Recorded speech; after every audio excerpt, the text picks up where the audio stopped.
Today's recipe is going to be a vegan, gluten-free, grain-free plantain pizza crust. So if you've never seen a plantain, this is what a green plantain looks like, and that's going to be the starchy base for our pizza crust. I'm going to be adding about 2.5 green plantains in a blender along with the other ingredients to start.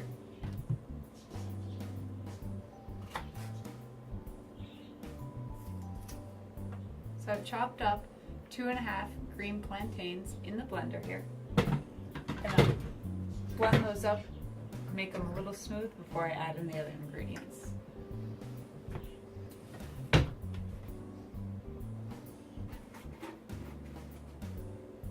Add water as needed.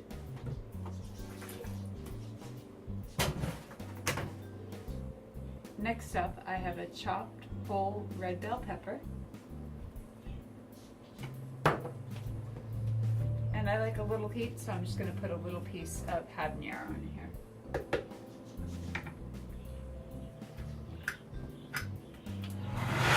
I like to use whatever I have sitting around my kitchen. Right now I have some sauerkraut fermenting, and I have some extra juice from sauerkraut fermentation, so I'm just going to add a little bit of that in for some more liquid.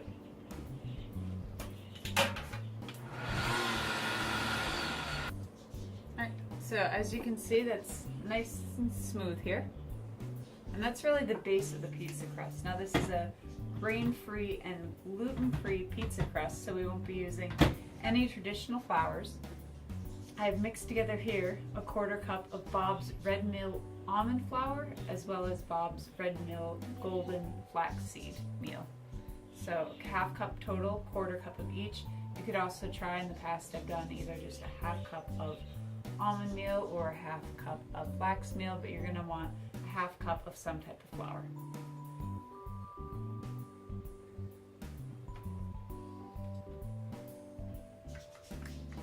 Now from here, I'm just going to be adding my spices, herbs, whatever else you want to put into this crust to give it some flavor. I love putting dill in this crust. I don't really measure my dill. It's just a big, nice handful of dill. It's optional. Also, just sitting around my kitchen, I had some extra green onions from some kimchi that I was making, and garlic. Again, that's optional. I'm going to blend that together. And then as far as herbs and spices, salt is important for flavoring, so you're probably going to want to add salt. Today, let's put about a 1/2 teaspoon of Himalayan sea salt, or however much you like to flavor.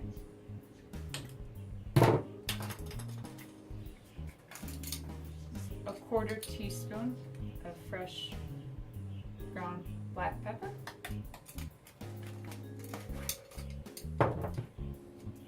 And let's also do some rosemary today.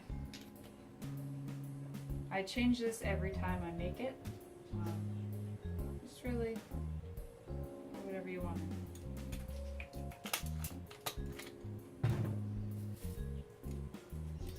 In my next video, I'm going to be showing you a cheese topping, a vegan nut-based cheese that I make for this pizza. And that has a lot of nutritional yeast, so I'm just going to put a little nutritional yeast in here, maybe just 1 tablespoon of nutritional yeast today.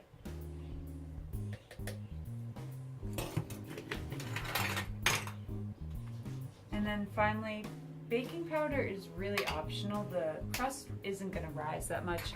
I haven't determined if there's a huge difference between actually putting the baking powder in or not. Just because I have it here, I'm going to do a 1/2 teaspoon of baking powder.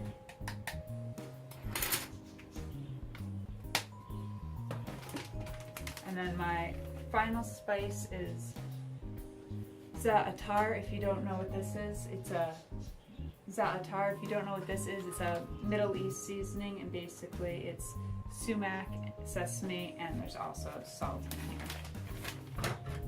And it's great for seasoning pizza dishes. And I'm going to do an entire tablespoon of this. It smells fantastic.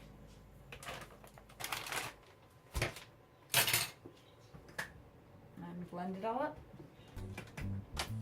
Today for my final ingredient, I'm also going to be adding in a handful of whole flax seeds.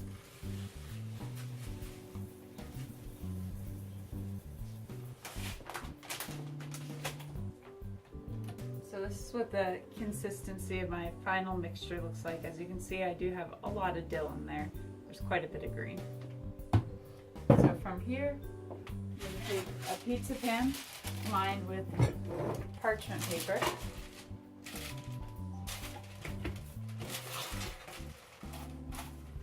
And just dump our mixture onto here. Spread out your mixture right to the perimeter. Now you could probably make 2 crusts out of this amount or cut it in half, but I like a nice thick crust. So this makes a pretty big pizza. This is our final uncooked product. I'm going to be putting this in the oven at 450 for about 40 minutes. I'll stick a toothpick in to see if it's totally done.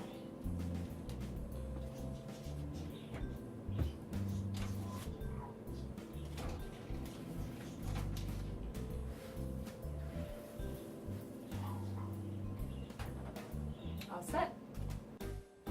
Okay, so pizza just came out of the oven. That was 40 minutes of bake time. It's brown on the edges, firm across the top here, and cheese is ready to go. In my next video, I'll show you how I put it all together with my raw toppings.